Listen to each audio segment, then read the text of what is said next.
সীমান্ত হত্যা নিয়ে আমরা কথাবার্তা বলেছি।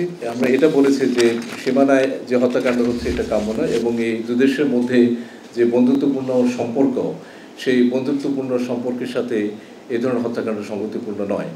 এবং আমরা সবসময় বলেছি যে সীমান্তে হত্যাকাণ্ড শূন্যের কোঠায় নামিয়ে আসতে।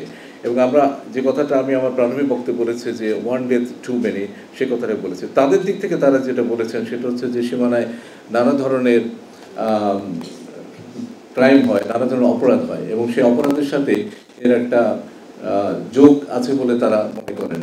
আমরা যেটা বলেছি যে উই ডোন্ট কন্ডোন এনি ক্রাইমস, আমরা কোনো ধরনের যে ক্রাইম বা অপরাধ সেটাকে তো সমর্থন করি না, কিন্তু আমরা একই সাথে হত্যাকাণ্ডকে সমর্থন করি না। কাজে দুই দেশের সাথে সম্পর্কের যে বন্ধুত্বপূর্ণ সম্পর্ক কথা সবসময় বলে আসি, তার সাথে সঙ্গতি রেখেই অঙ্গীকার বিভিন্ন সময়ে তাদের পলিটিক্যাল স্পেস থেকে যে অঙ্গীকার আসছে হত্যাকাণ্ডকে শূন্য নেমে আসার ব্যাপারে, সেটার প্রতি যাতে তারা শ্রদ্ধাশীল থাকে।